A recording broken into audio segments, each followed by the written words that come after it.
Oh my goodness. TSM absolutely shutting it down. That flag is already on the move here. TSM. Maybe not the happiest clip in the world as far as the scoreboard is concerned, but nonetheless, join with me on Today in Esports is Nick Lavid, the head coach of Envy's Halo team. Nick, you've had yourself quite a month down to this last week or so.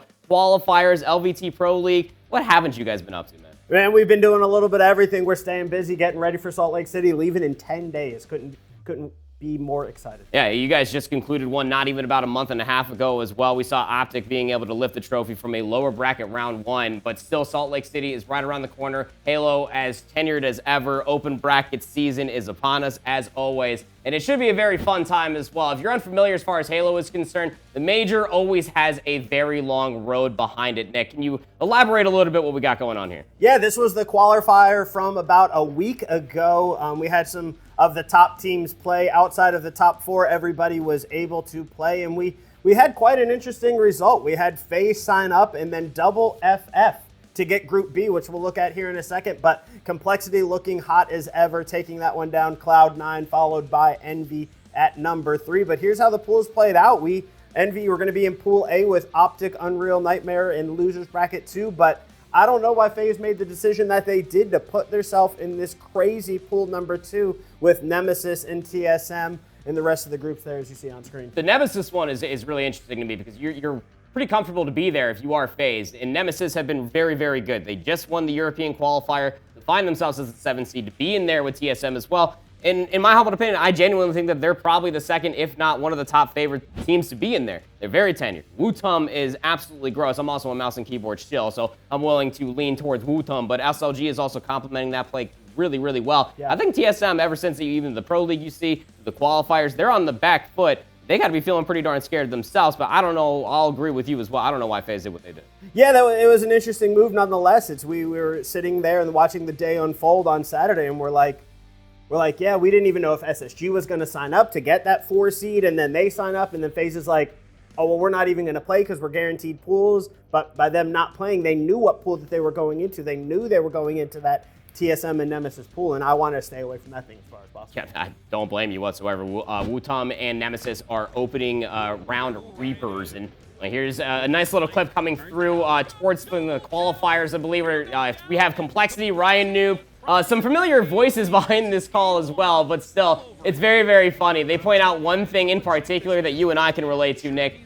This guy's old, and he's doing this. Yeah, he's actually, ever since these past 2 events, Ryan Noob has looked like the best player on Complexity, and it's a crazy thing to say, is one, if not the oldest player in the league right now, and he has this Complexity team dialed from start to finish, and it's great, and couldn't be more excited for those guys over there. Shout out Ashes, but man, they're looking good right now, and obviously we're on the opposite side of the pools from them as well. so you can slightly be a little bit of a fan of them. So now we have Zero Tenacity and versus Team Nemesis. This is from the European qualifier, specifically from Wutum's perspective. 13 and 12 right here, gets the melee. Mouse and keyboard things, by the way, just fully turned around. I haven't even seen that. I don't even know how. One of them had to have been a ninja, at least the first one for sure, but yeah.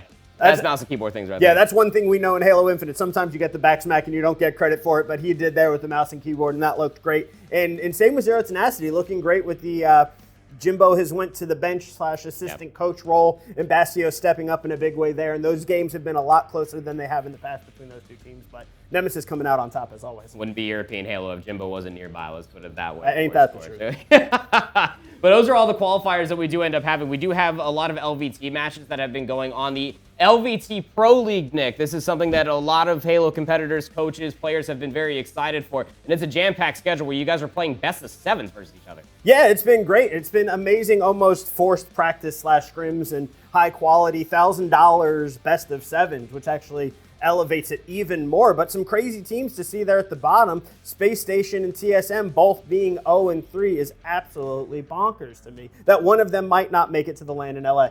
Yeah, that's actually crazy. I mean, would you say omit being 0-3 given the tenured players and other names that they have surrounded by them? Is that fair, or is it just TSM and Space Station that jumps off the page for you? Omit being down there, kind of unfortunately, with the amount of other talent that's on that page is kind of expected. They were one of the, if not the last team to make it into the LVT Pro League, so seeing them down there makes sense. but TSM and Space Station, I expected them to be in the middle of the pack, and them being down there fighting for their lives is crazy to me. So the bottom two, just so everybody's aware, like Nick was talking about, if you're the bottom two at the end of all these best of sevens, you do not go towards that land. So it almost feels like we're going to a photo finish for that 6th position, maybe towards the end of it, because we're running towards the end of these best of sevens. So really every single match is going to matter going forward. We got a couple clips to go over for you guys as well throughout some of these matches. One of which you saw through the opening. It is TSM versus Envy. I watched this one live, Nick, and I bet you were running out of cuticles, weren't you? Yeah, no, this one hurts, and this is one of those maps where if you get stuck being spawn trapped, you are in for a world of hurt. And as Tolly picks up this kill tack and almost got a little bit more with precision in cave there, but they were able to finish this out. But yeah, we got our last laugh at the end of this one. Yeah, you sure did. I mean, Talik, he's leading the entire lobby, 12-4. His teammates are setting things up for him wonderfully. I mean, when you run out of time like that, you're basically just trying to get somebody straight at the end of it. But you jump forward all the way to the live fire, and well, yeah, you say you got your get back on King of the Hill. How about a nice little triple kill from Soul Snipe into the overkill, just to kind of bounce back a little bit.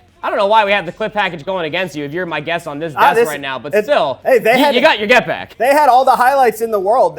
We went up 3-1 and they bring it back, and we end up winning that King of the Hill 4-3. But here we go, final minute, game 7, 49-49. We make the call. What are we gonna do? They're just sitting there. We make the call. We're gonna push top tower. This is our kill to get. We'd rather play for the win than play for the loss. And we'll see here in a second. I actually haven't even watched this from Piggy's POV. We've talked about it 100 times. Yeah, under a minute. I'm pretty sure the final kill doesn't even happen for another 40 seconds. We sit here in this stalemate for quite some time. Didn't know.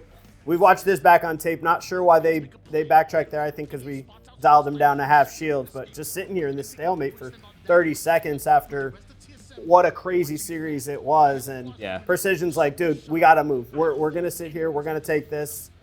Piggy's like, hey, I have these instant nades that are going to explode and get the guy on stairs.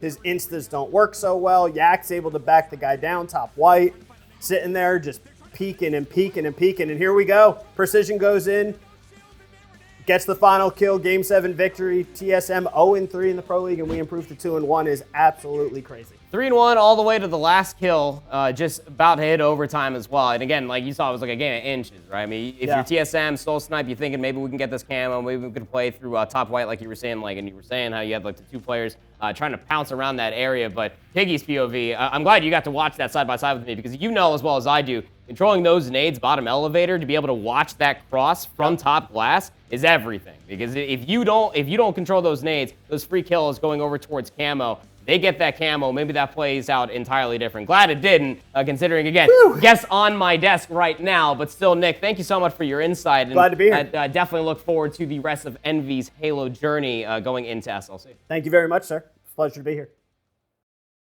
Hope you enjoyed the video. If you enjoyed it that much and you want to see a longer variation of today's video, click right here. And if you enjoyed what you got to see overall, you can subscribe to the Global Gaming Network channel right here.